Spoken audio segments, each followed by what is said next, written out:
All right, ladies and gentlemen, you are welcome to another great session with the presidential candidate of the fictional Common Sense People's Party. Now, it is a pity that for the past 9 years in this country, each time you get on a news platform, it is from one bad news to another. We have always had our issues as a nation, but it has never been this bad. The economy has gone from bad to worse, and not only are Nigerians being denied basic necessities of life, not only has poverty enveloped the nation under the APC, under this regime, the lives of Nigerians are now being taken faster than the lives of mere animals. Souls are being wasted like we are in a jungle. Recall that after TINUBU's first 60 days in office, Amnesty International came out and issued a strong statement asking him to take proactive steps as regards insecurity in Nigeria. According to them, at that time, at least 200 Nigerians had lost their lives as a result of insecurity. And a lot of APC supporters, especially fools like Bayo Ononuga and the likes of Festus Keyamo, came out to criticize the Amnesty International, asking them to allow the president to settle down and walk. And since then, it's been deaths upon deaths. If bandits are not beheading farmers, Fulani headsmen are killing villagers. If kidnappers are not killing victims, soldiers are bombing innocent Nigerians through airstrikes. Now, look at the tragedy we are witnessing in Plateau State right now. Innocent Nigerians since yesterday are being massacred by Fulani terrorists. And the Amnesty International have come out to issue another big statement about the TINUBU regime. But before I show you what they said and how Nigerians reacted, let me quickly show you this video by the governor of Plateau State. While we were preparing for Christmas, these terrorists, these criminals descended on our people again in various communities. I regret to inform you that as at this morning, we probably have had a harvest of deaths in excess of 100. We have buried not less than 15 people in Mangu local government, and in Bokos, it's 100 and still counting, minus those who are missing that we cannot account for at the moment. Also, not less than 17 communities have been completely burned down, and those who survived are presently in IDP, in the temporary IDP camp, particularly in Bokos, and it's been a great tragedy. What have we done to be able to get to this point before this current crisis? We resorted to both kinetic and non-kinetic strategies. For the non-kinetic, we got into a lot of community engagements, trying to unravel remote and immediate causes of the crisis. We've been able to sit down at various levels with the community leaders. And that worked.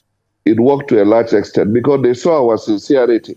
They saw our determination to change the narrative, that we didn't just come to have these discussions as usual, just for political correctness.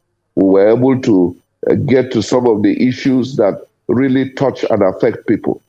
But I must say that this recent action has nothing to do with farmers-herders clash, has nothing to do with religion.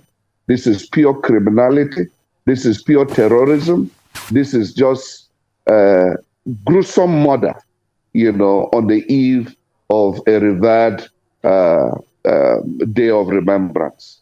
It's quite unfortunate, but we will continue these engagements and also explore other ways by which we can be able to bring the situation under control. You heard him. Now, that was the governor of Plateau State there saying what happened in Plateau State is not farmers versus herders clash. He said what happened was not a misunderstanding between Christians and Muslims, because those are the things that APC hides under to defend these Fulani terrorists. He said what happened was a pure act of terrorism. Fulani terrorists trying to take over geographical location called Nigeria, trying to take over people's lands. But that is an aspiration that is dead on arrival. It can never happen. It is good that everybody is now speaking out now. And these are the things that must happen so that we can throw the APC, get them out of power so that this country can have peace. The APC will not hold power forever. Their days are numbered. So are the days of the evil that thrive under them in this country. Now, let us look at the statement made by the Amnesty International. Look at how the papers reported it. Christmas Eve attacks show TINUBU's government brazenly failing to protect Plateau communities. Nigeria, Amnesty International.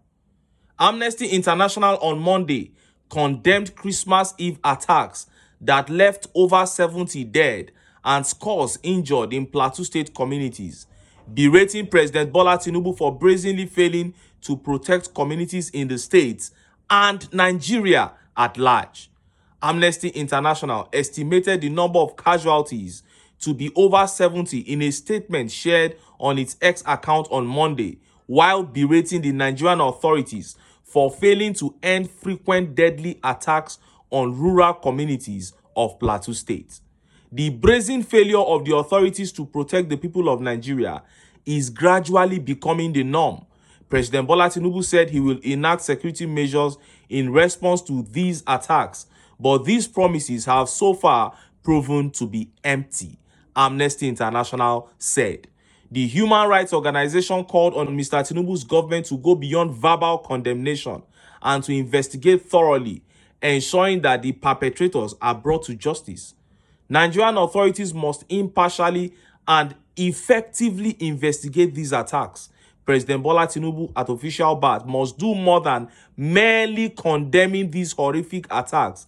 Suspected perpetrators must be promptly brought to justice, Amnesty International said. The People's Gazette had reported that over 112 were killed and 47 were injured in armed herdsmen coordinated attacks on at least 12 communities spanning Barkin Ladi and Boko's council areas on Christmas Eve. The attack started on Saturday evening when the herdsmen made separate entries and started butchering people and continued until midnight on Sunday. A security source said under anonymity to wait for an official police statement. We don't know how they obtained the equipment they used, but no group should have this capacity. However, Mr. Tinubu's government is yet to make an official statement on the incident at the time of filing this report. Bayo Ononuga, a media aide to Tinubu government, was reached for comment on Amnesty International's criticisms on Monday, but declined People's Gazette's call.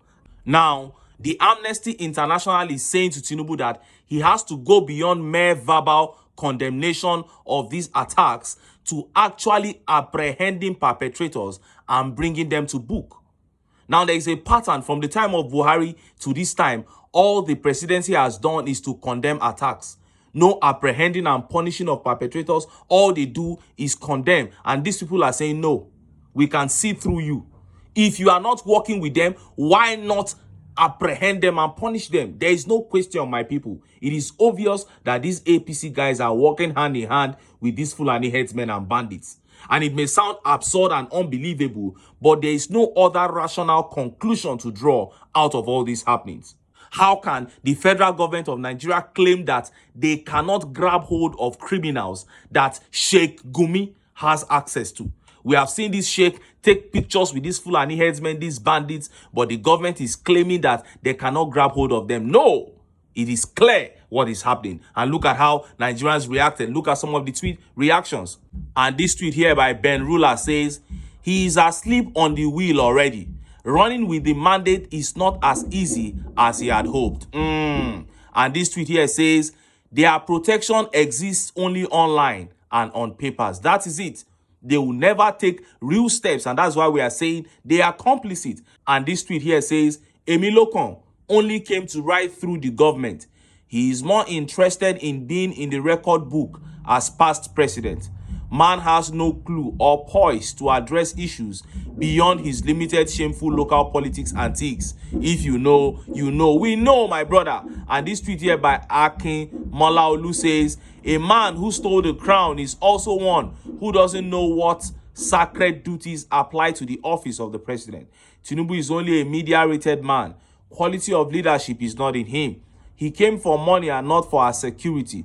What is the state of the economy today? Yeah. And this tweet by Shankar says, where is the I'll be in charge of security while the statistics we go chop will be in charge of the economy? Security we no see, economy iro. This tweet is actually referring to Shetima, vice president, who said he will be in charge of security while TINUBU will be in charge of the economy. And this man here is saying security now we no see, economy iro. That where is he? That is it. They're sweet talk, gullible Nigerians when they are looking for power. And when they get there, they have nothing to offer. And this tweet by Silverstone says, Nigerian government is only good at fighting anything trying to stop them from stealing. Now so, my brother, these men only care about themselves. And this tweet here says, if insurgency lasts for more than 24 hours, the government has a hand in it. General Sani Abacha. This man quoted Abacha saying, if insurgency should exceed 24 hours, then they should begin to check the government very well. And that was why Jonathan said he had Boko Haram members in his cabinet, frustrating his efforts not to win that war. And this time around, we know them and we know the kind of big positions that they occupy. And that is why we are telling Nigerians that all these problems within this country now, we will not be able to rid ourselves of these problems until we rid ourselves of the APC. Anyway, make I leave am here. Make I still enter town. Make I go get some ogbonge political news where una go like. Why? Because now because of now I dey here. So don't go away. Don't go away.